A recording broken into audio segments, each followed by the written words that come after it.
안녕하십니까. 조선산타입니다.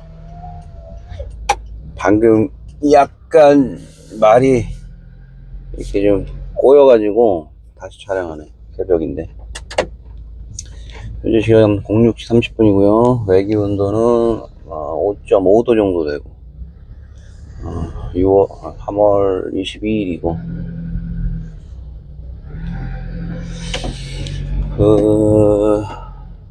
브래디 미카코라는 사람이 있어요. 일본인이고, 일본 남편은 이제 미국인? 나는 옐로에 화이트에 블루에 뭐 약간 블루? 뭐지? 나는 옐로에 화이트에 약간 블루라는 책을 쓴 사람이죠. 그 지역사회 어떤 한 국가에서 일어나는 인종 간의 편견, 사회 내에서요. 인종 간의 편견을 다룬 책이에요. 인종 간의 편견을 다룬 책이고, 아마 제가 이번 한 달 동안 읽을 수필? 아니 그 에세이 정도로 생각을 좀 하면 될 것 같은데, 그건 한 달 동안 기문에 빠져가지고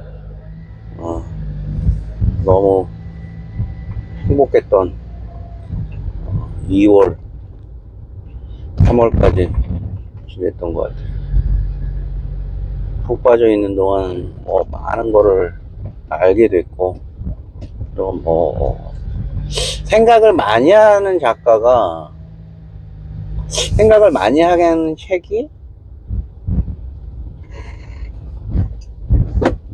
나한테 자양분이 되는 것 같아요.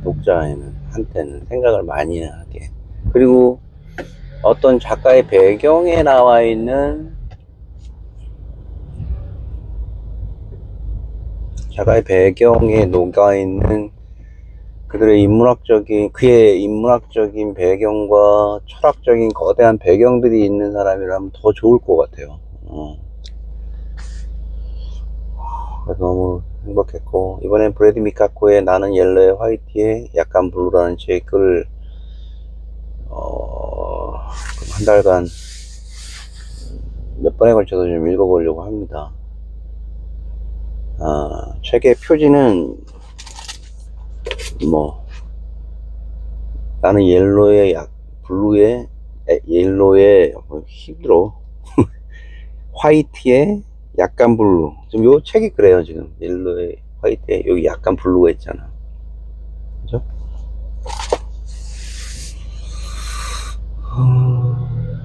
일본이라는 나라가 1861년 내정봉안을 통한해서 기존에 갖고 있던 그 300년 동안 지켜왔던 막부 체계가 무너지고 유명무실했던 황실에 대한, 그죠?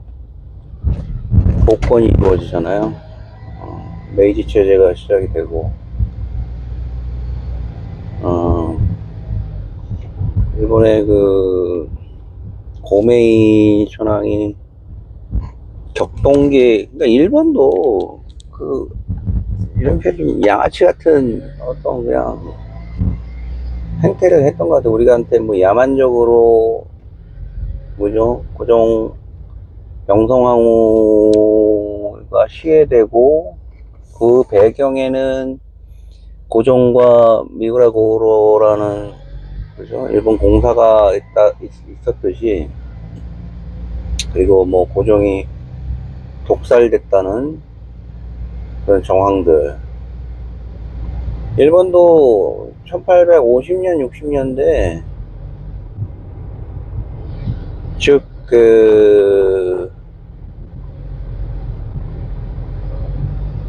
사스마와 일본 에도 막부 간의 전쟁이 일어났을 때,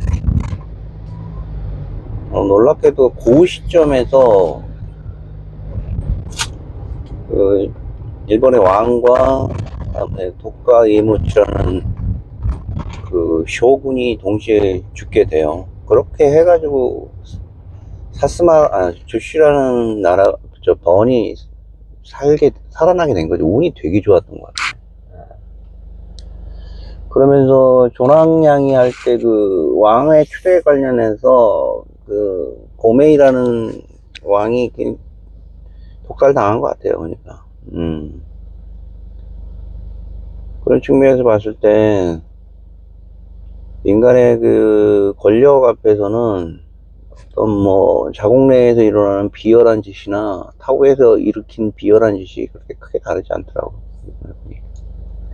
어쨌든 그런 측면에서 일본이 전쟁을 통한 승리와 패전을 통해서 경제 대국이 있고, 미국의 입장에서는 공산체제를 막아야 되는 입장에서 천황제가 그런 측면에서 유지가 돼야 되는 측면이 있는 것 같아요. 만약에 민주적인 체제였다라면은 미국이 취해야 될 거대한 그 반체제, 자신의 입장에서 러시아와 중국이라는 반체제를 어떤 전략적인 거점에서 딱 버텨줘야 되는 부분이 있어야 되는 나라가 있는데, 어떤 스탠스가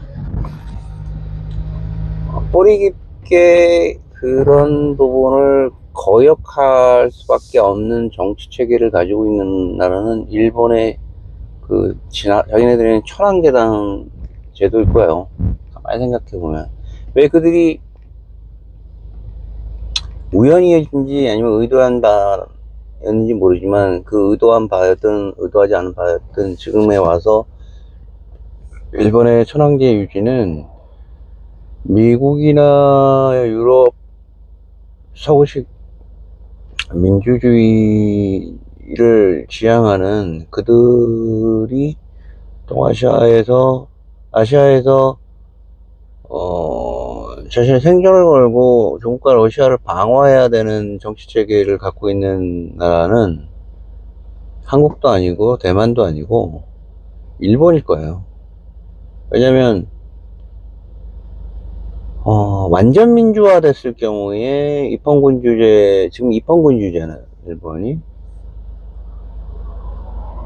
그런 측면에서 봤을 때 그나마 지금 그 공산 세력을 방어할 수 있는 체제이지만, 입헌군주제가 무너지고 그 당시에 입헌군주제가 쇼와 시대, 그죠? 입헌군주제가 무너졌다라면은 메가더가 그랬더라면 아마도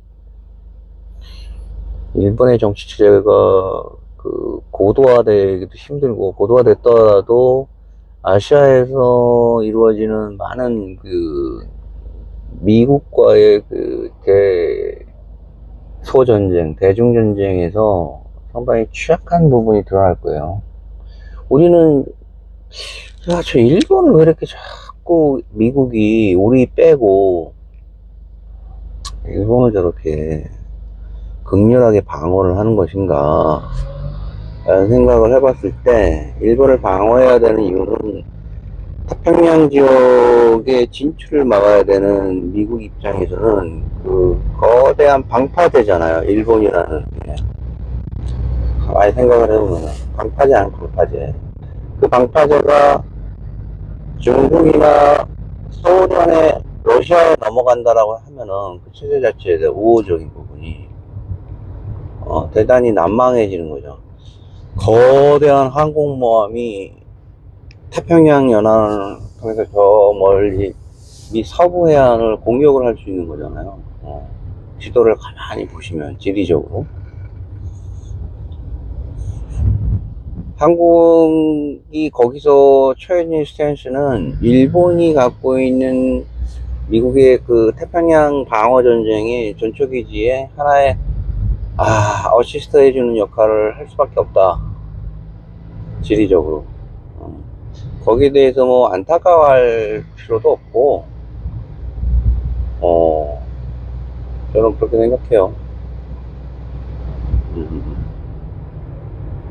그래서 브래드 미카코라는 이런 여자들이 해외 나가서 일본의 브랜드를 얻고 많은 이제 활동을 하는 거죠. 그럼에도 불구하고 주어지는 인종적인 갈등의 희생양들은 동양인들도 어쩔 수가 없어요. 근데 참 희한한 게 백인들은 아시아에 넘어와서 당당하게 걸어가고 자기 말을 하고 주눅을 들지 않는데 말이죠.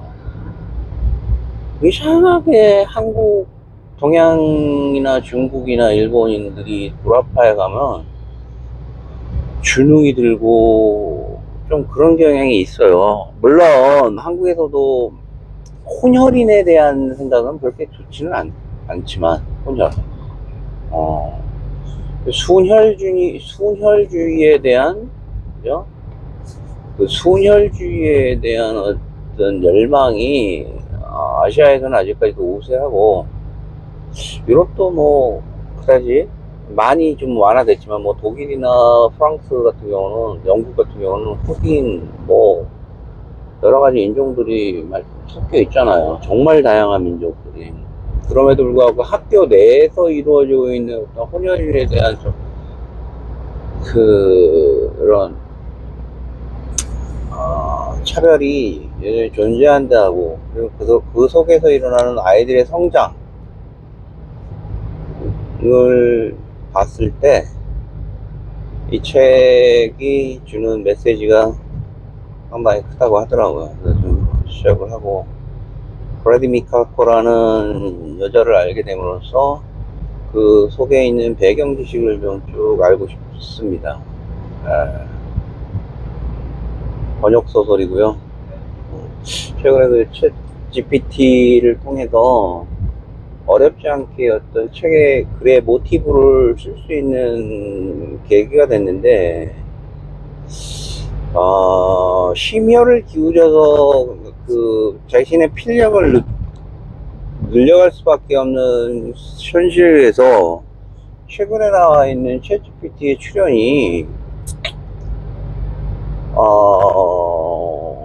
과거에 1950년도 60년대 그 산업, 그러니까 예술의 그 프린트화를 통해서 대량 소비되는 시대에서 오는 어떤 막연한 두려움과 예술의 혼에 대한 어떤 그 순수성의 우려 등이 당시 우려됐듯이,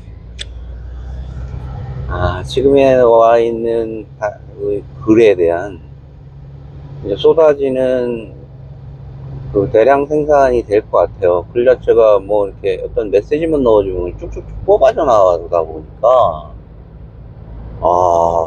상당히 좀 우려스러운 부분도 있더라고요. 아니, 글이 그냥 어떤 정보만 주면 쓰여져서 나와 버리더라고요. 간단한 소개라든가 이런 부분들이.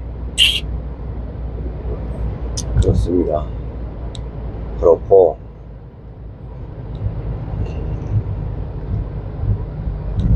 오늘은 날씨가 상당히 포근하네요. 약간 흐리지만 포근한 날씨이고, 이상이고, 수요일 한번 또 열심히 또 달려보자고요. 조선산타였습니다.